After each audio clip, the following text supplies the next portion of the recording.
suis vraiment heureuse d'être reçue aujourd'hui dans un si bel endroit. Merci Stéphanie Girard-Baudry de me recevoir ici. Merci, tu as tout à fait raison. C'est un très bel endroit, le Cosmodome, donc c'est une belle institution. J'ai appris un nouveau mot, le blé-jeu. Et là, je me demandais peut-être que vous pourriez m'éclairer là-dessus. Est-ce que c'est comme une nouvelle planète? Non, pas du tout. C'est pas une nouvelle planète, mais c'est un terme qu'on utilise quand même depuis un petit bout de temps, je te dirais. Parce que le leisure, donc c'est une contraction de deux mots. C'est business et leisure, donc c'est du voyage, d'affaires, mais aussi de loisirs. Donc c'est vraiment la combinaison des deux. C'est une valeur ajoutée complètement, en fait, pour le voyageur lui-même, l'entreprise qui organise, le milieu. Donc, c'est vraiment une super belle, je te dirais, manière de faire le voyage d'affaires aujourd'hui. C'est plus vraiment un comportement qu'on observe une fois de temps en temps. C'est un comportement courant. C'est comme ça qu'on consomme le voyage d'affaires maintenant. Est-ce que ça rejoint tout le monde? Bien, il y a principalement deux profils. Un premier profil qui est un voyageur d'affaires qui rajoute quelques jours de loisirs à son voyage, donc pour l'entreprise. Puis donc le voyage d'affaires qui est plutôt avec le conjoint, la conjointe, les enfants. Et là, on fait des activités familiales pour les jours qui suivent. J'imagine qu'avec autant d'activités concentrées et faciles d'accès, ça doit être un aspect très intéressant. Oui, absolument. Par exemple, 5 km autour du Cosmodome, là, tu vas avoir là, plusieurs attraits.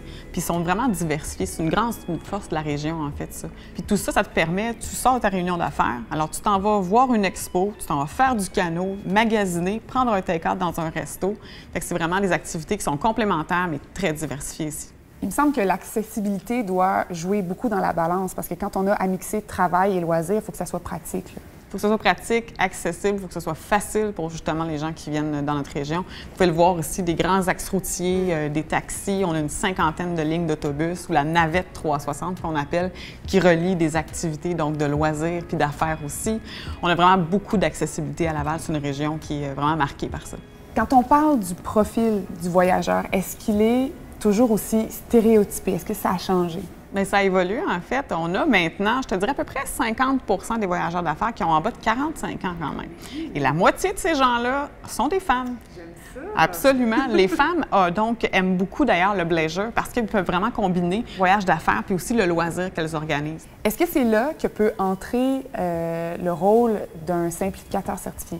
Oui, parce que c'est complètement unique à Laval.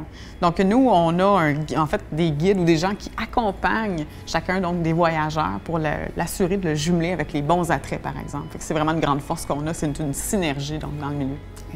J'aime ça. Merci vraiment beaucoup, Stéphanie, pour cette belle discussion très éclairante. J'ai envie de planifier ça. Moi aussi, là, je vais adopter ça, je pense, le blé-jeu. Eh bien, écoute, on va commencer maintenant parce que je vais t'amener visiter. On y va.